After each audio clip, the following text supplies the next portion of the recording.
रमज़ानुल मुबारक का महीना था। मदीना की बाबरकत फजाओं में सहरी का वक्त करीब आ चुका था। फजर की आजान की पहली सदा फजा में गूंजने लगी। मदीना के लोग आजान सुनते ही मस्जिद नबवी की तरफ रवाना होने लगे। लेकिन एक कच्चे से मकान में एक कमजोर सा बूढ़ा शख्स खामोशी से बैठा हुआ था। उसका नाम अब्दुर्रहमान था। अब्दुर्रहमान की उम्र 65 साल के करीब थी।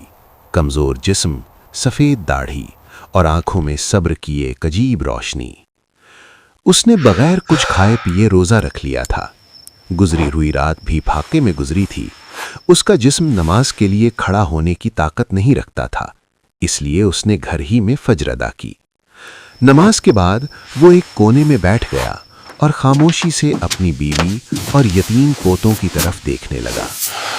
गुर्बत का दुख उसे इतना नहीं तोड़ रहा था जितना ये खौफ कि आज इफ्तार पर घर में कुछ भी नहीं होगा। अब्दुर्रहमान ही इस घर का वाहिद सहारा था। उसकी बीवी उम्मे सादिया खामोशी तोड़ते हुए बोली, अब्दुर्रहमान, आज चौथा दिन है, हमने खाना नहीं देखा, बच्चे भूख से निढाल हैं। अब्दुर्रहमान ने आसमान की तरफ देखा और धीमी आवाज में कहा, अल्लाह सब्र करने वालों को कभी जाया नहीं करता। मैं जाता हूं, वही बेहतर करेगा। अल्लाह कोई बेहतर रास्ता निकालेगा। सूरज तुलू हो चुका था। गर्मी बढ़ती जा रही थी। अब्दुर्रहमान मदीना के बाजार में दाखिल हुआ। किसी ने मजदूरी के लिए ना बुलाया, किसी ने एक नजर तक ना डाली। दोपहर हो गई। प्यास शिद्दत इख्तियार कर चुकी थी। मायूस होकर वो शहर से बाहर एक सुनसान रास्ते पर आ बैठा। थकन से निढाल वो जमीन पर बैठ गया और बेख्याली में रेत को उंगलियों से कुरेदने लगा। अचानक उसका हाथ किसी सख्त चीज से टकराया। उसने चौंक कर रेत हटाई तो वहां चमड़े की एक पुरानी थैली थी।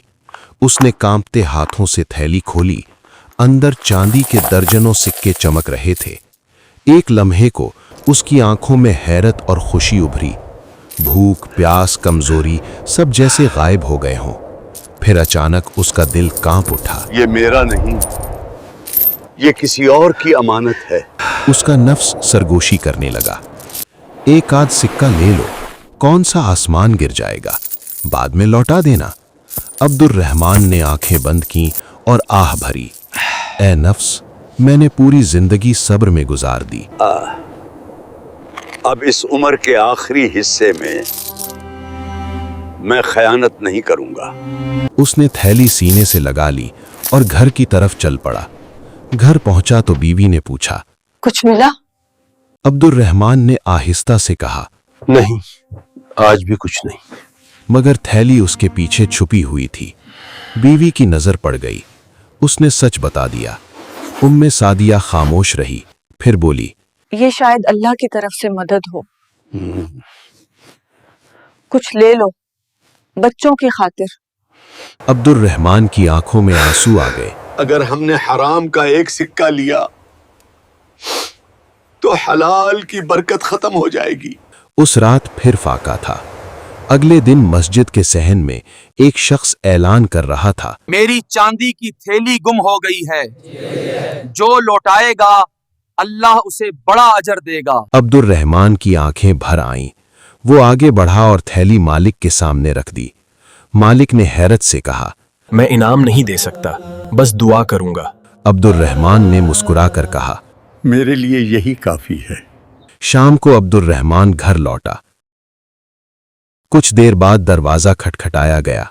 वही आदमी अंदर आया और बोला, ये थैली मेरे वालिद की अमानत थी। उन्होंने कहा था ये उस शख्स को देना जो सब कुछ होने के बावजूद हराम को हाथ ना लगाए। उसने थैली वापस रख दी। अब्दुर्रहमान सजदे में गिर पड़ा। आंखों से आंसू बह रहे थे। ऐ अल्लाह, तू वाकई सब्र का अजर जाया नहीं करता। उस दिन घर में इफ्तार हुआ। पेट से ज्यादा दिल भर गया था। अब्दुर्रहमान ने कहा, अब हम उन लोगों को ढूंढेंगे जो हमसे भी ज्यादा मजबूर हैं। یہ کہانی ہمیں سکھاتی ہے کہ صبر، ایمان اور دیانت کبھی ضائع نہیں جاتے۔ جو اللہ پر بھروسہ کرتا ہے، اللہ اس کے لیے وہ دروازے کھول دیتا ہے جن کا اسے گمان بھی نہیں ہوتا۔